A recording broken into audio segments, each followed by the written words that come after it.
ચલો ફ્રેન્ડ્સ, આજે આપણે લોકો કરવા જઈ રહ્યા છે ઉદાહરણ નંબર 5 શિવ અને શંકરનો દાખલો છે ગાઈસ. બિલીવ મી, મસ્તીનો દાખલો છે. 100% ધ્યાન આપશો ને તો આવડી જશે. અહીંયા ને અહીંયા છે. ક્લિયર છે? શિવ અને શંકર સરખે હિસ્સે નફો નુકસાન વેચતા ભાગીદાર છે. ફર્સ્ટ થિંગ સરખે હિસ્સે છે. સરખે હિસ્સે બોલે તો 1/1. તારીખ 31/3/97 રોજના આપેલા કાચા શેર અને હવાલાપતિ પેઢીના વાર્ષિક હિસાબ તૈયાર કરો. બિલીવ મી ફ્રેન્ડ્સ કે જ્યારે તમને શબ્દ એવું આપે ને વાર્ષિક હિસાબ, તો કઈ પણ વસ્તુ વિચાર્યા વગર નફા નુકસાન ફાળવણી ને મૂડી ખાતા કીધા હોય તો મૂડી અથવા ચાલુ કીધા હોય તો ચાલુ બનાવી નાખવાના જ. આ લોકોએ કદાચ પેજ બચાવવા માટે ન બનાવ્યા હોય એવું પણ બને, અથવા વધારે એન્ટ્રી ન આવતી હોય તો આ લોકો નથી બનાવતા, પણ આપણે લોકોએ ઓલવેઝ બનાવવાના છે. સૌથી પહેલા દાખલાની શરૂઆત ઓલવેઝ આપણે ક્યાંથી કરી છે ફ્રેન્ડ્સ? મૂડી અને ઉપાડથી કરી છે. જમા બાજુ હોય છે એ મૂડી હોય છે અને ઉધાર બાજુ હોય છે એ ઉપાડ હોય છે. બીજું ફ્રેન્ડ્સ, આ દાખલો તમને એ પણ શીખવાડશે કે જમા બાજુ કઈ અને ઉધાર બાજુ કઈ, જમાની આઈટમ કઈ હશે અને ઉધારની આઈટમ કઈ હશે એ આ શીખવાડશે. સૌથી પહેલા મૂડી છે 1 ને 1 20. મૂડી આપણે લોકો ઓલવેઝ ક્યાં લખીએ છીએ? મૂડી ખાતે જમા બાજુ. લખો તારીખ 1/4/2016 વર્ષની શરૂઆત. આના વિશે મારે જાજુ કઈ કહેવાની જરૂર છે નહીં. બાકી આગળ લાવ્યા શિવજીના કેટલા છે?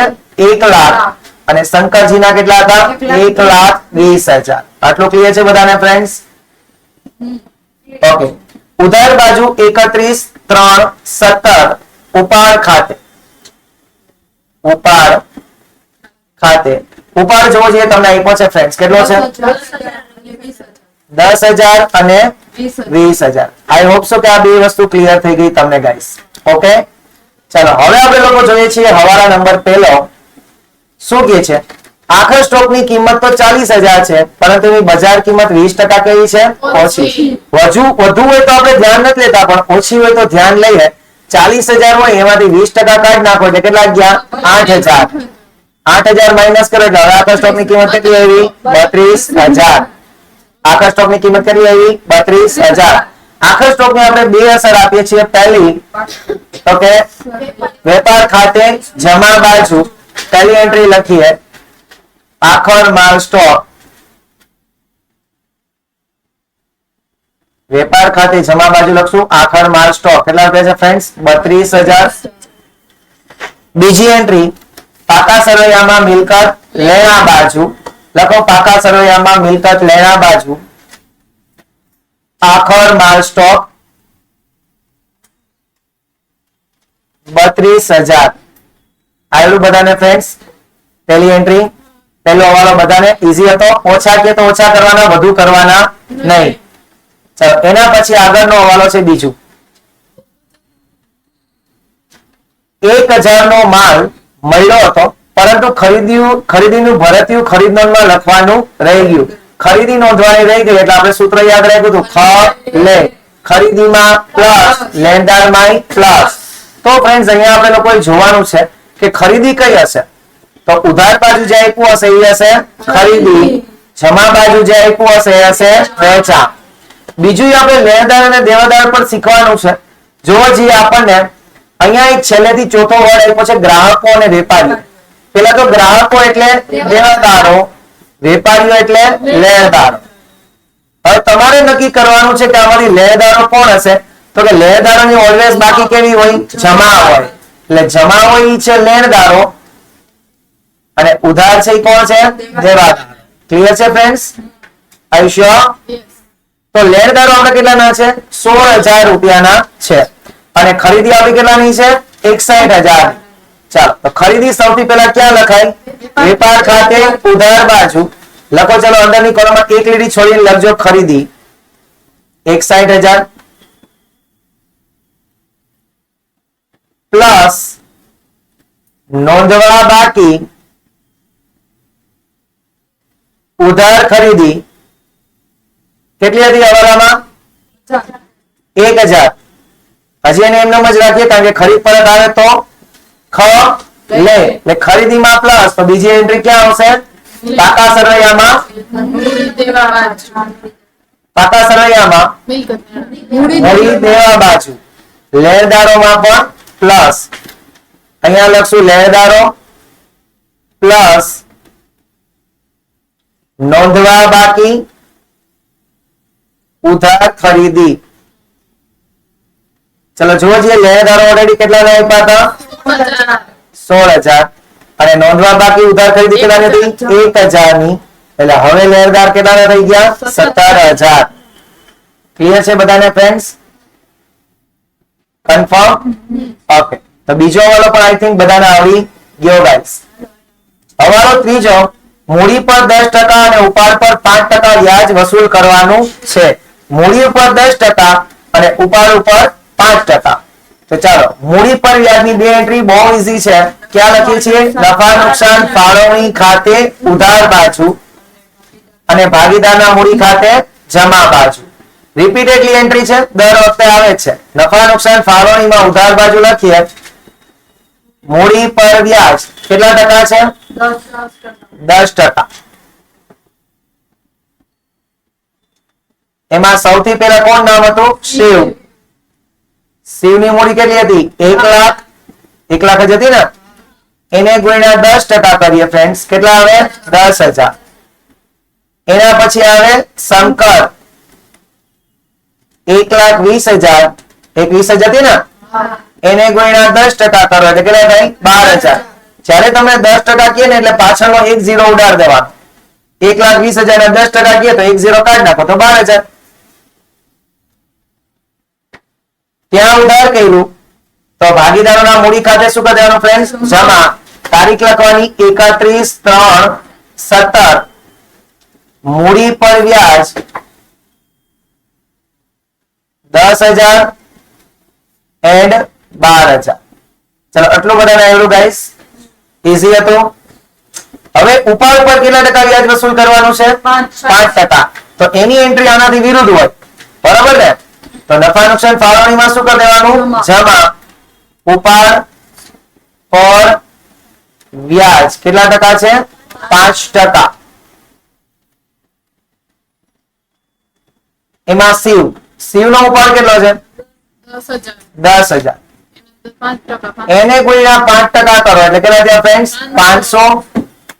શંકરનો ઉપાડ કેટલો છે 20,000 એને ગુણ્યા 5% કરો તો 1,000. ક્લિયર થયું બધાને એવરીવન હાલે તો ત્યાં જમા છે તો આપણે મૂડી ખાતે શું કરી દેશું આને ઉધાર લખો મૂડી ખાતે ઉધાર બાજુ તારીખ 31/3/17 ઉપાડ પર વ્યાજ 500 અને 1,000. ચલો આ વસ્તુ પણ આઈ થિંક હાર્ડ નહોતી ઈઝી હતું ઓકે. એના પછી આગળ ફ્રેન્ડ્સ હવે જોજો કઈ સમજવા જેવી વાત અહીંયા આવે છે હવાલા નંબર 4 અને હવાલા નંબર 5 આ બેને 3 સ્ટાર કરવાના છે શું કામ એને સમજાવો.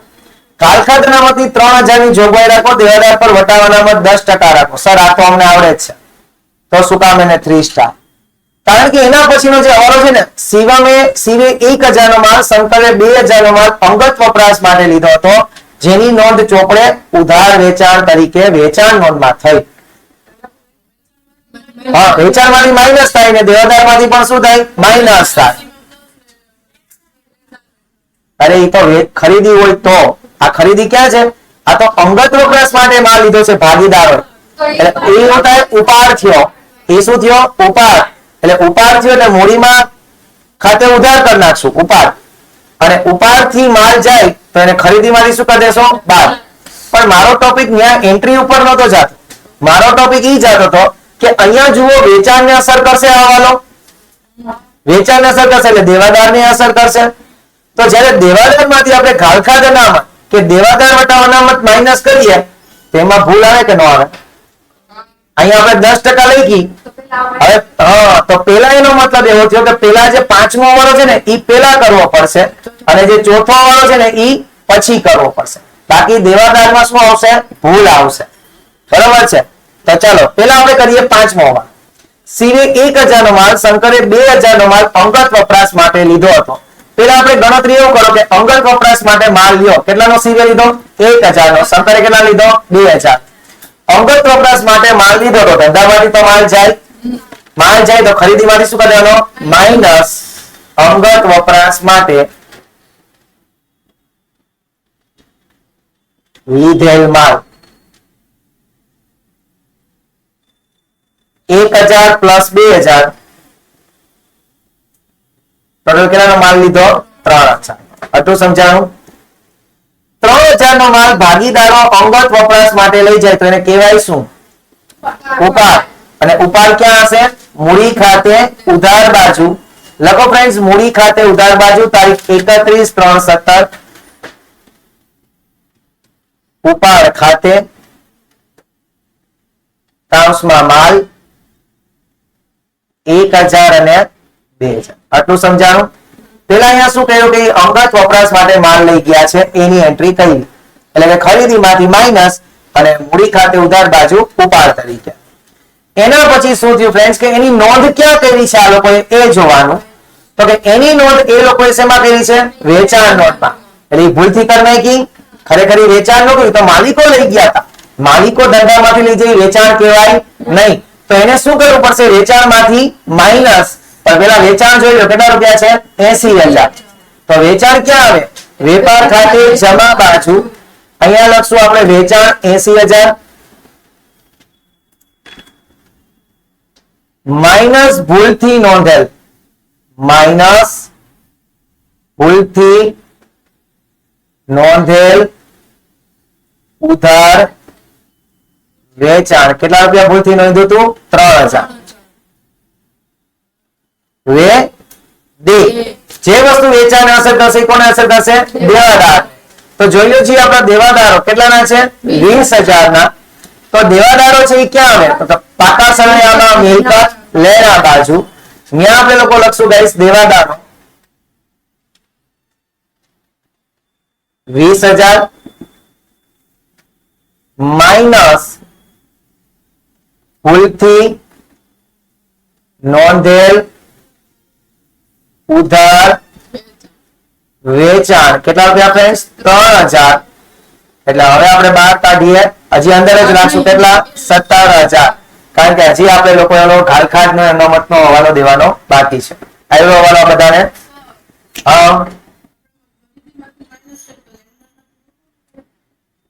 ખરીદીમાંથી આ ઓલું નથી, ખરીદી નોંધવાની બાકી નથી. આ શું છે? ભાગીદારનો ઉપાડ હતો એટલે ખરીદીમાંથી માઇનસ. લેણદાર આપણે કેમ માલિક કોઈ વ્યક્તિ પાસેથી માલ લીધો છે ને રહી ગયો હોય ને, અથવા વેચાણ ખરીદ પરત કર્યું હોય ને તોની વાત છે. આ ક્યાં ખરીદ પરત છે? આ તો માલિક લઈ ગયા છે માલ. સમજાયું? ઓકે. એના પછી હવાલો હાથથી કાઢ્યો બધાને 4 એન્ટ્રી વાળો. એના પછી હવે આપણે હવાલો ચોથો કરશું. ઘાલ ખાતે અનામત કેટલી રાખવાની? 3000. અને દેવાદાર ખાતે અનામત કેટલું રાખવાનું? 10%. તો ચાલો ઘાલ ખાતે અનામત 3000 રાખવાની છે. એટલે પેલા ઘાલ ખાત નથી એટલે કોઈ માઇનસ નું ઘાલ ખાત નથી થતો. ડાયરેક્ટ અહીંયા માઇનસ કરીશ. ઘાલ ખાત અનામત માઇનસ ઘાલ ખાત અનામત ક્યાંની? હવાલાની. કેટલા હતા? 3000. એટલે બચ્યા કેટલા? 14000. એમાંથી પછી માઇનસ કરીશ દેવાદાર વટાવ અનામત. દેવાદાર વટાવ અનામત હવાલાની 10% કરો એટલે કેટલા થાય? 1400. એટલે 12,12,600. ક્લિયર થી બધાને ગાઈસ? હજુ આ વાલો પેલા કર ના કરતો આ 10% માં ભૂલ આવે. બરોબર છે? સારું થઈ ગયું ફ્રેન્ડ્સ. હવે જે ઘાલખાત અનામત છે દેવાદાર વટાવ છે, એટલે એક ફોર્મેટ આનું બનાવવું પડશે અને બીજું ફોર્મેટ વટાવ અનામતનું બનાવવું પડશે નફા નુકસાન ખાતે ઉધાર બાજુ. તો નફા નુકસાન ખાતે ઉધાર બાજુ ફ્રેન્ડ્સ આપણે એક ફોર્મેટ બનાવીએ. પેલા ઘાલખાત માટે કેવું હતું? હકા. તો ઘાલખાત માટેનો એક ફોર્મેટ બનાવીએ. ચાલો, જેમાં ઘાલખાત હવાલાની પ્લસ ઘાલખાત કાચા સરવૈયાની પ્લસ ઘાલખાત અનામત હવાલાની માઇનસ ઘાલખાત અનામત કાચા સરવૈયા. ક્લિયર થયો ત્યાં ફ્રેન્ડ્સ? ઘાલખાત તો અનામત હવાલાની આપણે કઈ રીતે કેટલી હતી? 3000. ક્લિયર? ઘાલખાત અનામત હવાલાની કેટલી છે ફ્રેન્ડ્સ? 3000. એના પછી હવે આપણે લોકો કોઈ બનાવવાનું છે કે વટાવનું ફોર્મેટ યાદ આવે છે? એક લીટી છોડીને બનાવો છો. આપેલ વટાવ પ્લસ દેવાદાર વટાવ અનામત હવાલાની પ્લસ દેવાદાર વટાવ અનામત ક્યાંની ફ્રેન્ડ્સ? હવાલાની માઇનસ દેવાદાર વટાવ અનામત ક્યાંની ફ્રેન્ડ્સ? કાચા સરવૈયા. ક્લિયર છે બધાને? ઓકે. હવે અહીંયા દેવાદાર વટાવ અનામત હવાલાની આપણે કેટલી આવી હતી? 1400. તો અંદરની કોલમમાં લખશું 1400. ના okay my dear friends, easy હતું, બહુ જ ઈઝી હતું. Okay done. હવે એના પછી હવાલા આઈ થિંક બધા પૂરા થઈ ગયા. છઠ્ઠો વાળો છે ને એ ખાલી માહિતી છે. જો કે ભાગીદારી કરાર પ્રમાણે જોગવાઈ અનુસાર જો નુકસાન હોય તો પણ મૂડી પર વ્યાજ ચૂકવવાનું છે. એ રિલેવન્ટ હવાનો છે, ખાલી માહિતી છે, એનો કોઈ ઉપયોગ હવાલામાં થવાનો નથી. આઈ હોપ સો કે આ 5 એ 5 હવાલા બધાને ઈઝી લાગ્યા હશે ફ્રેન્ડ્સ. ઓકે ચલો, શિવશંકરની મૂડી લખાઈ ગઈ. શરૂઆતનો સ્ટોક કેટલો હતો? 60,000. શરૂઆતનો સ્ટોક ક્યાં લખાઈ? વેપાર ખાતાની ઉધાર બાજુ લખો શરૂઆતનો સ્ટોક કેટલા રૂપિયા ફ્રેન્ડ્સ? 60,000. વેપાર ખાતે ઉધાર બાજુ શરૂઆતનો સ્ટોક 60,000 લખો. એના પછી ખરીદી વેચાણ આઈ થિંક લખાઈ ગયું. આવક માલ ગાડા ભાડું વેપાર ખાતે ઉધાર બાજુ. સરસ, વેરી ગુડ. લખો વેપાર ખાતે તમે ખરીદી પછી 2-3 લાઈન છોડ દેજો. આવક માલ ગાડા ભાડું કેટલા રૂપિયા? 20,000. એના પછી શું આવ્યું છે? તોલાઈ. તો તોલાઈ પણ ખરીદીનો જ ખર્ચ છે એટલે વેપાર ખાતે ઉધાર બાજુ તોલાઈ કેટલા રૂપિયા છે? 1,000. એના પછી આગળ વેરી નાઇસ, સમજવા જેવી વાત આવી. પ્રોવિડન્ટ ફંડ અને પ્રોવિડન્ટ ફંડમાં ફાળો. પ્રોવિડન્ટ ફંડ એટલે કે કર્મચારીના રૂપિયા આપણે ભેગા કરીએ બચત સ્વરૂપે અને કર્મચારી જ્યારે છૂટો રહે ત્યારે આપી દેશું. તો કર્મચારીના રૂપિયા આપણે એના પગારમાંથી કાપી લઈએ અને પ્રોવિડન્ટ ફંડ કહેવાય. આપણે કાપી લીધા એટલે આપણા ધંધાનો શું થઈ ગયું? દેવું. બીજું પ્રોવિડન્ટ ફંડમાં ફાળો એટલે આપણે ફાળો આપ્યો, આપણે ફાળો આપીએ એટલે આપણને શું થાય? ખર્ચ. ઓકે, હવે તમે મને કહો કે આમાં જમા અને ઉધારમાંથી પ્રોવિડન્ટ ફંડ કયું હોય છે અને પ્રોવિડન્ટ ફંડમાં ફાળો કયો હોય છે? તો દેવું હંમેશા કેવું હોય છે? જમા હોય. દેવું હંમેશા કેવું હોય? જમા. એટલે આ એનો મતલબ એમ છે કે આ છે પ્રોવિડન્ટ ફંડ. અને ખર્ચ હંમેશા કેવો હોય? ઉધાર હોય. અને આ શું છે? પ્રોવિડન્ટ ફંડમાં ફાળો. ક્લિયર? ખર્ચ જે છે અન્ય ખર્ચ છે ને અન્ય ખર્ચનું એક જ ઠેકાણું ક્યાં? નફા નુકસાન ખાતાની ઉધાર બાજુ. લખો નફા નુકસાન ખાતાની ઉધાર બાજુ. ઓલામાં પણ એક લીટી છોડી દેવાની. પ્રોવિડન્ટ ફંડમાં ફાળો કેટલા રૂપિયા ફ્રેન્ડ્સ? 1,000. પ્રોવિડન્ટ ફંડ એ ધંધાનું દેવું છે અને દેવું ક્યાં આવે? મૂડી દેવા બાજુ. પ્રોવિડન્ટ ફંડ કેટલા રૂપિયા છે ગાઈસ? 4,000. આવ્યું કે ન આવ્યું બધાને? ઈઝી હતું એવરીવન? પ્રોવિડન્ટ ફંડ ને ફાળો કરવાનું થઈ ગયું બધાને એવરીવન? ઓકે. એના પછી છે ડેડ સ્ટોક. આપણે વાત થઈ ગઈ હતી ડેડ સ્ટોક એટલે શું? ધંધાની મિલકત છે પણ આપણે વાત થઈ ગઈ ડેડ સ્ટોક એટલે ત્રાજવા અને તોલા. એ ડેડ સ્ટોક કહેવાય. ડેડ સ્ટોક આપણી મિલકત કહેવાય ને મિલકત ક્યાં આવે? મિલકત લેણા બાજુ. ડેડ સ્ટોક કેટલા રૂપિયા છે? 1,000. નક્કી કરીને કયો? 22,000. Are you sure? Yes. Dead stock આપણો છે 22,000. ક્લિયર છે બધાને ફ્રેન્ડ્સ? આવ્યું? ઓકે. એના પછી આગળ પગાર અને મજૂરી. તો પગાર આવ્યું ને તો આ પગાર કહેવાય. પગારને ક્યાં લખાય? નફા નુકસાન ખાતે ઉધાર બાજુ. મજૂરી પગાર હોત તો ક્યાં લખાય? વેપાર ખાતે. પગાર મજૂરી નફા નુકસાન ખાતે ઉધાર કરો કેટલા રૂપિયા? કેટલા? 12,000. પગાર મજૂરી 12,000. ક્લિયર થયું બધાને ફ્રેન્ડ્સ? ઓકે. એના પછી આગળ શિવની લોન અને તારીખે આપી છે ભેગી. 1/7/2016.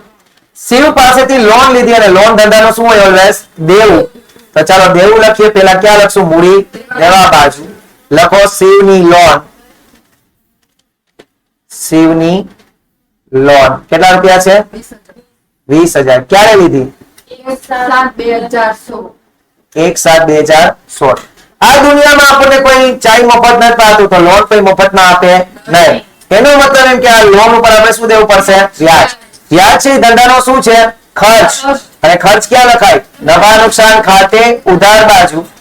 લખો નફા નુકસાન ખાતાની ઉધાર બાજુ શિવની લોનનું વ્યાજ. શિવની લોન કેટલાની હતી? 20,000. 20,000. વ્યાજનો દર કઈ આપ્યો નથી ને શિવ ભાગીદાર છે તો કેટલા ટકા વ્યાજનો દર? 6%. લોન ક્યારે લીધી છે? 1/7. તો 7 થી લઈને 31 માર્ચ સુધી સમય ગણો. 7, 8, 9, 10, 11, 12 અને 1, 2, 3, 9 મહિના. એટલે 9 ના છેદમાં 12. 900 રૂપિયા. 900. હવે જોવાનું કે આ વ્યાજ ચૂકવેલું છે કે ચૂકવવાનું બાકી છે. જો ચૂકવેલું હોત તો એને કાચા સળિયાને આપણને ક્યાંક આપ્યું હોત. આપ્યું જ ક્યાંય જોવો જોઈએ? લોન નું વ્યાજ કેવા કઈ શબ્દ વાપરીને કઈ કીધું છે? કીધું છે? નહીં. તો એનો મતલબ એવો છે કે આ વ્યાજ છે એ ચૂકવવાનું બાકી છે અને ચૂકવવાનું વ્યાજ બાકી વ્યાજ આપણા ધંધાનું દેવું. દેવું ક્યાં લખાય? મૂડી દેવા બાજુ. લખો ચૂકવવા બાકી શિવની લોન પર વ્યાજ કેટલા રૂપિયા ફ્રેન્ડ્સ? 900. ઈઝી હતું? ઓકે. એના પછી આગળ મહાજન લાગો. હવે આ તો નષ્ટ અને નાબૂદ થઈ ગયો છે. જ્યારે ગામડામાં માલ વેચવાનો હતો એટલે કે બહારમાં માલ વેચવાનો તો તમારે જ્યારે માલની ખરીદી કરી આવો ત્યારે ગામના જે ગ્રામજનો હોય એને ટેક્સ દેવો પડતો. એનું નામ હતું મહાજન લાગો. એટલે ખરીદીનો ખર્ચ છે ને ખરીદીનો ખર્ચ ક્યાં આવે? વેપાર ખાતે ઉધાર બાજુ મહાજન લાગો. કેટલા રૂપિયા છે? 2,000. મને કોઈ દી સમજાવો નહીં કે આજે વયું ગયું છે ને શું કામ એને યાદ કરાવે છે. વેપાર ખાતે ઉધાર બાજુ મહાજન લાગો 2,000. પછી ફેક્ટરીનું મકાન. તો ફેક્ટરીનું મકાન આપણા ધંધાની મિલકત. ક્યાં લખશો? મિલકત લેણા બાજુ. લખો મિલકત લેણા બાજુ ફેક્ટરીનું મકાન. પાકા સરવૈયામાં ફેક્ટરીનું મકાન કેટલા રૂપિયા છે? 1,00,000 રૂપિયા. એના પછી તમને ફેક્ટરીનો મકાનનો ઘસારો એ લોકોએ ડાયરેક્ટલી ગણીને જ આપ્યો છે તો કઈ આપણે ઉપાધિ છે નહીં. ફેક્ટરીનો મકાનનો ઘસારો ક્યાં લખવું? નુકસાન ખાતે ઉધાર બાજુ. મને એમ હતું કે એક વ્યક્તિ કોઈ ખાચું બોલશે. વેપાર ખાતે ઉધાર બાજુ. કારણ કે ફેક્ટરી ની અંદર શું થતું હોય? ઉત્પાદન. અને ઉત્પાદન ને લગતા ખર્ચ ક્યાં આવે? વેપાર ખાતે ઉધાર બાજુ ફેક્ટરીના મકાન પર ઘસારો કેટલા રૂપિયા છે? 10,000. આવ્યું બધાને ફ્રેન્ડ્સ? ફેક્ટરીના મકાન પર ઘસારો 10,000. પછી વીમા પ્રીમિયમ. વીમા પ્રીમિયમ ધંધાનો ખર્ચ અને ખર્ચ ક્યાં લખાય? નફા નુકસાન ખાતે ઉધાર બાજુ વીમા પ્રીમિયમ કેટલા રૂપિયા? 1200. એના પછી આગળ અગાઉથી ચૂકવેલ વીમા પ્રીમિયમ છે. કાચા સમયમાં આપ્યું. અગાઉથી ચૂકવેલ તો આપણું લેણું. લેણું ક્યાં લખાય? મિલકત લેણા બાજુ. લખો મિલકત લેણા બાજુ ફ્રેન્ડ્સ. અગાઉથી ચૂકવેલ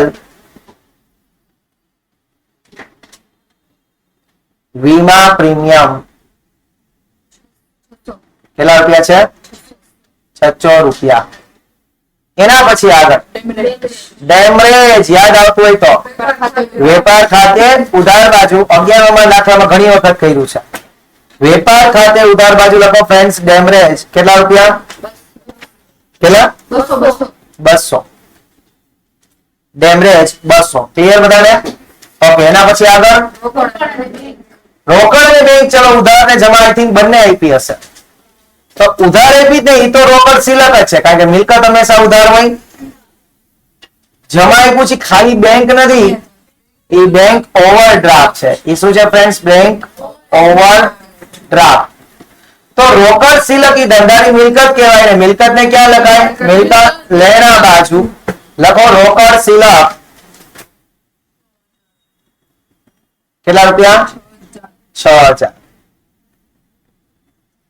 મિલકત લેણા બાજુ રોકડ સિલક 6,000 અને સામે મૂડી દેવા બાજુ શું લખવાનું?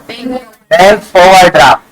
બેંક ઓવરડ્રાફ્ટ ડ્રાફ્ટ કેટલા રૂપિયા ફ્રેન્ડ્સ? 18,000. ઊંડીઓ હુંડીઓ, ચલો આમાં પણ નક્કી કરવાનું છે કે લેણી કઈ ને દેવી કઈ.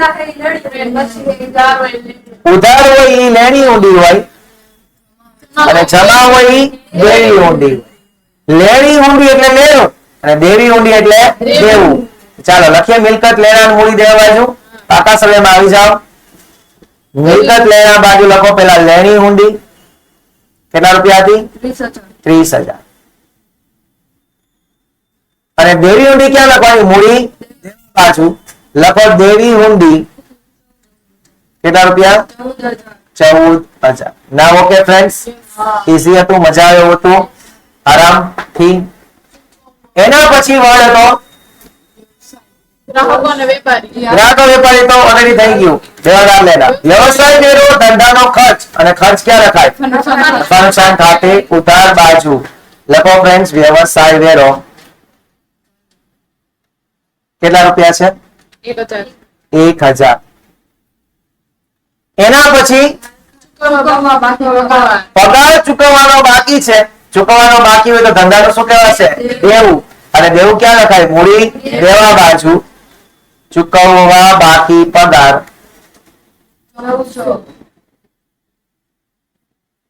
કેટલા રૂપિયા? 1400. ના ઓકે. એના પછી એવું છે ગાળખાડ અને ગાળખાડ અનામત. એમ? હા કઈ વાંધો નહીં. તો લખવું તો લખી દો કે ઉધાર હોય ની ગાળખાડ હશે. અહીંયા ઉધાર હશે એ શું હશે? ગાળખાડ. અને જમા હશે એ ગાળખાડ અનામત. તો આપણે આ કાચું સરવૈયું વાંચીને બધું કરીએ છીએ. એટલે ગાળખાડ કાચા સરવૈયાની કેટલા રૂપિયા છે? 1400 રૂપિયા. ગાળખાડ કાચા સરવૈયાની કેટલી? 1400. અને ગાળખાડ અનામત કાચા સરવૈયાની કેટલી હતી? -6,000. હવાલાની કઈ છે નહીં. જવાબ આવ્યો -16.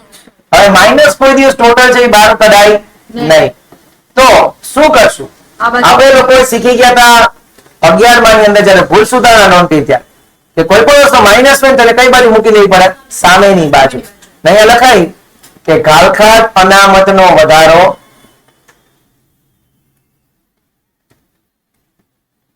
સામે લઈ ગયા અને નફા નુકસાન ખાતે જમા બાજુ 2-3 લાઈન છોડીને લખાય કે ગાળખાડ અનામતનો વધારો સામેથી લાવ્યા. કેટલા રૂપિયા ફ્રેન્ડ્સ? 1600. ઈઝી. કઈ છે આમાં? એટલે માઇનસ ટોટલ માં નહીં લેવાનું. હવે ઓલા અહીંયા આવ્યા ને એ જમા બાજુ ટોટલ માં આવી જશે. ચલો એના પછી ખતમ. ઓકે તો ચલો વેપાર ખાતામાં પેલા ખરીદી અને વેચાણનો ટોટલ બહાર કાઢી લો.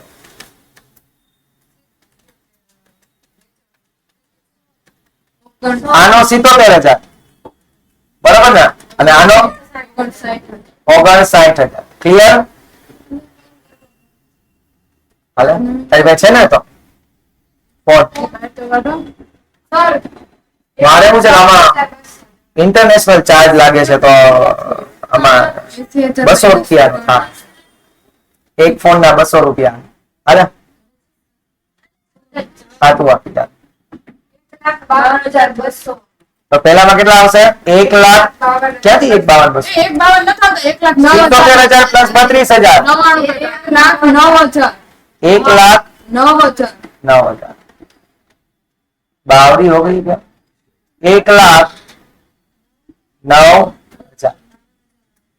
क्लियर? 1,09,000. 1,09,000. હવે આ કાંઈ 77 વત્તા 32 એટલે 1,09 થાય બેન. હવે એમાં બધું માઇનસ કરો. 15,800 પ્લસ માઇનસ માં 43,200 માઇનસ. ઓકે તો એનો મતલબ કે ઉધારનો ટોટલ વધારે છે. ઉધારનો ટોટલ વધારે છે 1 લાખ. ઉધારનો ટોટલ વધારે છે 1,52,200. અહીંયા લખીએ 1,52,200. જમા બાજુમાં રૂપિયા ઘટશે. કેટલા રૂપિયા ઘટ્યા? 43,200. આને આપણે શું કહેશું? કાચી ખોટ. કાચી ખોટ 43,200 થઈ ગયું. હા. અહીંયા જમા થયું ફ્રેન્ડ્સ. માં ઉધાર થાય. તો નફા નુકસાન ખાતે શું કરી દેવાનું? ઉધાર. કાચી ખોટ 43,200. હજી તમે જો દેવાદારના વટાવનું ફોર્મેટનો ટોટલ બહાર કાઢતા ભૂલી ગયા છો 1400 રૂપિયા. એ ફર્સ્ટ કાઢી લેજો. દેવાદાર વટાવ અનામત વાળા ફોર્મેટનો ટોટલ 1400 રૂપિયા બહાર કાઢી લેજો. કાઢો. ચલો હવે ઉધાર બાજુનો ટોટલ જ વધારે હશે. લે. ઉધારનો જ વધારે હોય ને, કારણ કે ખોટ આવી એટલે. નહીં આવે. કેટલો આવ્યો? 60,000 ને 700. 60,700 ને જમા બાજુ લખી નાખું. એમાંથી 1600 ને માઇનસ કરો. 59,100 ને 100. આ જે 59,100 છે એ આપણે શું કહેવાશે? ચોખ્ખી આ 15, 43, 200 નહીં ગણવાનું. ખોટ. બધું થયું છે ને 43,200 સહિત. હા.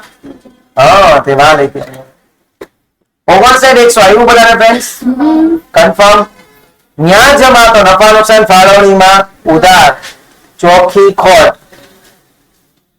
કેટલા રૂપિયા હતું? 59,100. હવે શું થશે કે આ જે 59,100 છે, 10,000 છે, 12,000 છે, એનો ટોટલ કરો 81,100. એ 81,100 એ જમા બાજુ લખું 81,100. એમાંથી આ બંને માઇનસ કરો 79,600. આન્સરમાં જોતા જતો કે ભૂલ નથી થતા ને. આને આપણે લોકો કહીએ છીએ ફ્રેન્ડ્સ વહેંચણી પાત્ર ખોટ. આ કયા પ્રમાણમાં દેવાના છે? 1:1 માં. એટલે અહીંયા શિવ અને અહીંયા સંકલ્પ. 79,600 ને 1:1 માં વેચો તો અને અહીંયા પણ 39,800. ક્લિયર છે બધાને ફ્રેન્ડ્સ? અહીંયા જમા તો મૂડી ખાતે શું કરશું? ઉધાર. તારીખ લખો 31/3/17. વહેંચણી પાત્ર ખોટ 39,800. 39,800. ક્લિયર?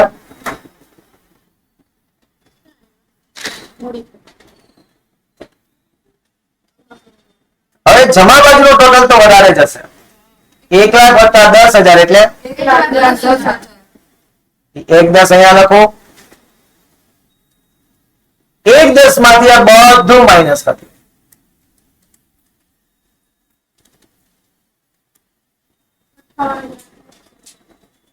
એટલે કેટલા બચ્યા?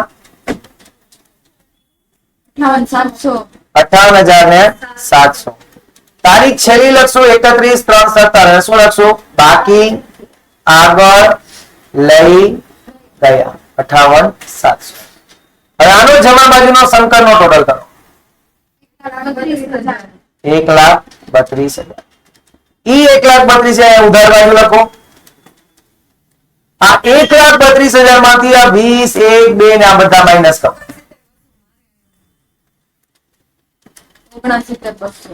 69,200 ને 58,700 અને 69,200. ક્લિયર છે ફ્રેન્ડ્સ?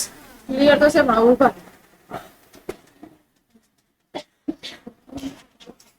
થઈ ગયું? હવે આ એન્ટ્રી આપણે ક્યાં લખશું? પાકા સરવાળામાં મૂડી દેવા બાજુ અહીંયા લખશું મૂડી શિવ શંકર. કેટલા છે? 58,700.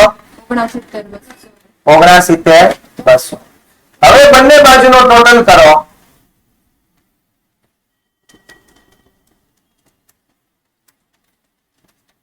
शिव ही सत्य है કેમ નો किम હોય બગાડો છે. હા બંને બાજુ છે 20, 32, 2,03,200. આ રેટ. અલગ અલગ પેલું બતાવે મેં મિલકત લેણાનું કહી દીધું. મેં મિલકત લેણાનું. બધા અલગ અલગ પેલો છે ને 2,03,200. ક્લિયર? મજા આવી? શ્યોર? કન્ફર્મ? ચલો તો આ દાખલો પણ હું અપલોડ કરી દઈશ આજકાલમાં. બરોબર છે? Enough four today. We will make tomorrow. Till then જય હિન્દ, જય ભારત, જય દ્વારકાધીશ.